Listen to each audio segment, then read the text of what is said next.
In 2022, China's solar power market grew faster than the world's. It ordered as much energy as the whole world did. But some countries, like the US, EU, and others, are trying to protect their markets and stay competitive. This growth has been good for the clean energy economy. Since the US is putting higher taxes on solar imports from Southeast Asia, Chinese companies are moving their production to Indonesia and Laos. Companies like Trina Solar and Longi Green Energy Technology are moving their operations to these new places. This means that some Vietnamese makers will have to pay taxes that are over 300% higher than they were before. In Indonesia and Laos, at least 4 Chinese-backed solar projects have started up in the last 18 months, with a total capacity of 22.9 gigawatts for making panels and cells. 2 more are in the works. By making this move, these companies can keep their top spot in the rich US market, where prices are 40% higher than in China, and avoid the taxes that are put on goods from Vietnam, Thailand, Malaysia, and Cambodia. It's crazy how much China controls the solar industry. 80% of all sales happen there, and the rest go to selling hubs in other parts of Asia. Since 2012, US solar imports have tripled, and in 2023, they reached a new high of $5 billion. Most of the goods came from Vietnam, Thailand, Malaysia, and Cambodia, but Chinese companies say that because they know how to use the technology better, they can offer better prices. The new US taxes have had the most noticeable effect in Vietnam, where some of the biggest factories run by Chinese companies are cutting back on production and letting workers go. Reuters went to IND industrial parks in northern Vietnam in August and saw that Long Ven solar unit had no longer any work and was only using one of its 9 production lines. At the same time, Trina Solar shut down one of its 2 plants in the country that made cells and screens. The workers at both places didn't want to be named because the problem was too sensitive. Longi didn't answer Reuters' questions, but in June it said it had stopped production at a solar cell plant in Vietnam without giving any more information.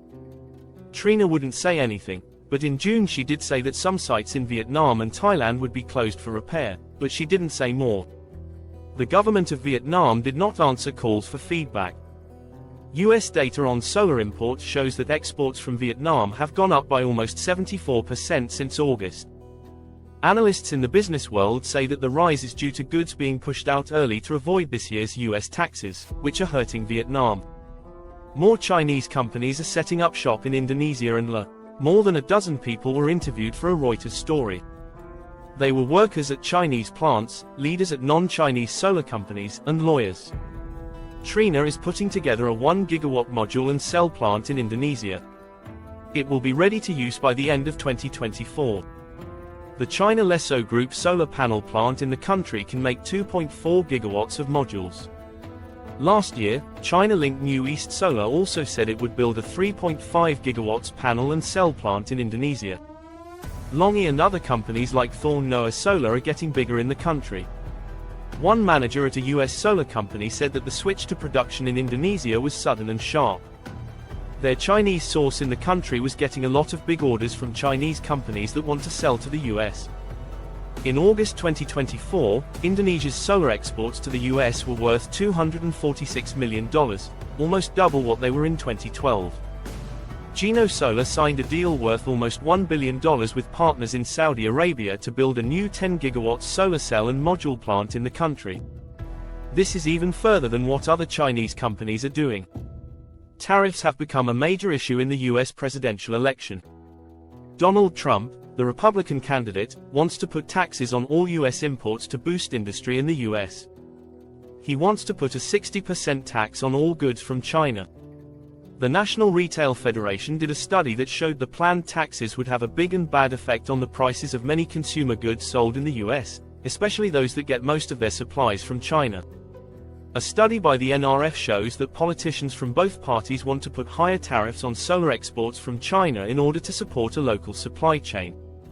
Trump wants to bring back the strong industrial base of the 1950s, and he wants to stop technology from going to China even more by blocking US investments. The Chinese government is most worried about not being able to transfer technology or being limited in its use. This is because technology transfer is the key for China to become less reliant on US technology and more independent. People in the US should want taxes to be enforced more strictly, especially when it comes to China's use of third countries to break US trade law. Reuters asked the US Department of Commerce, the White House, and China's Commerce Ministry for comments, but none came back. The head of the House Select Committee on China, Republican Congressman John Malina, said this. Vice President Harris has been pushing for both teamwork and a tough stance toward China. He wants quick and strong action to be taken when China breaks the rules of the road, hurting workers, communities, and businesses. China has released a new list of sanctions against US arms companies. The list targets 8 well-known US arms companies and 10 of their leaders. This move might affect the US Air Force in a lot of ways, especially its F-35 program. The main parts of the sanctions are that people aren't allowed to get Chinese visas, companies and people connected to these people have had their assets frozen in China, and companies and people in China aren't allowed to do business with or work with sanctioned entities. David Sutton, who is the head of Asia Pacific at Lockheed Martin, is one of the people being targeted. The F-35 Lightning II, made by Lockheed Martin, will be the main stealth plane for the US Air Force in the next few years. There are plans to send more than 3,000 units to the US and its partners. More than 1,000 units have already been bought. The F-35 is a key part of the US's plan to have greater air power in the future. The Defense Contract Management Office found a big problem in August 2022 with the F-35's turbomachine pumps using parts made in China. The agency found that the magnets in these pumps were made in China. This raises major questions about compliance with the Defense Federal Acquisition Regulation, FAR, supply, which limits the use of certain parts made in other countries in US military equipment. At first, the Pentagon stopped sending the F-35 to other countries to look into the problem. By October 2022, the investigation was over, and shipping began again, with the claim that new groups of jets did not contain any Chinese-made parts for planes that had already been sent out with Chinese parts. The Undersecretary of Defense for Acquisition and Sustainment, William Lant, signed a national security release. This meant that the Defense Department would not repair the parts in those planes. The F-35 program is expected to face even more problems because of China's new measures. After October 2020, Lockheed Martin will not be able to access its funds in China or directly buy any parts from the country. This could make F-35 shipped after that date even less reliable. Professor Wang Zhangsu, a Chinese planner and former senior colonel in the Air Force, spoke out about the situation and pointed out how national security and supply chain security are linked in today's international world. China is working on new technologies that might make it harder for US planes like the F-22 and F-35 to stay hidden. China's Beidou satellite tracking system is one example of this kind of progress. It can spot stealth fighters by looking at how B signals interact with the planes. The F-22 Raptor is one of the world's most powerful fighter planes. Its cutting-edge stealth technology has long been a sign of American air superiority. Because they are made to escape being picked up by radar by reducing their radar cross-section, the F-22 and F-35 Lightning II are better than the Ares. But when Beidou signals hit a stealth plane like the F-22, they get messed up and spread out, making a unique sound in the radio frequency range. Chinese experts say they have figured out what this echo means by using complex algorithms and looking at specific radio signal changes to figure out where the plane is. This method has been tried out in models and might work against both the F-22 and the F-35. Scientists successfully tracked a DJI Phantom 4 Pro drone by looking at how radio signals from SpaceX's Starlink satellites were spread by the drone, despite its small size and low radar profile. This builds on earlier work that used radio signals to find small drones. Because it is flexible and saves money, China's new method based on satellite signal analysis is very worrying.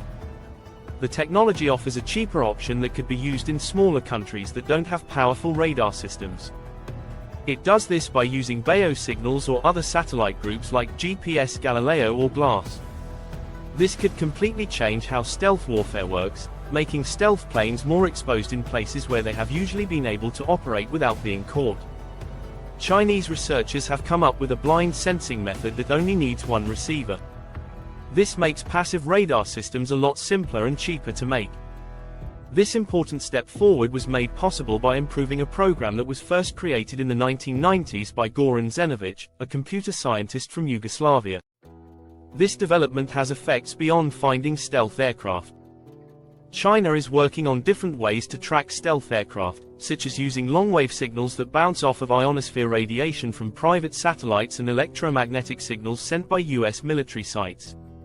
When these tools come together, they could give China a big edge in future air battles. However, the US is not doing nothing in answer to these improvements, as China's military technology is still a threat to the US.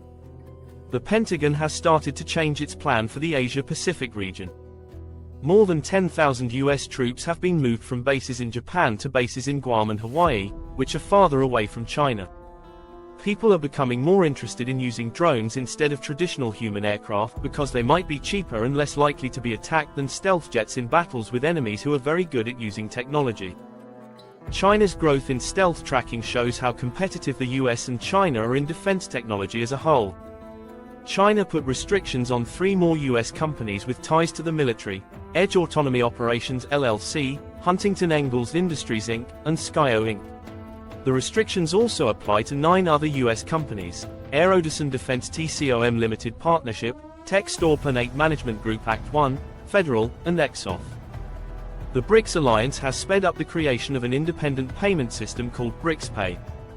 This system lets member countries deal directly with each other instead of going through the US. The system is meant to make it easier to buy things with digital currencies and stable coins that are tied to the currencies of member states. This will make it easier to buy things across borders without having to change money to US dollars first. The BRICS wants to give its member countries more financial freedom while also lowering Western impact on trade by putting this system in place. A new payment system called BRICS Pay was launched at the BRCE Business Forum in Moscow. It was made by the British Council of Europe, BRCE.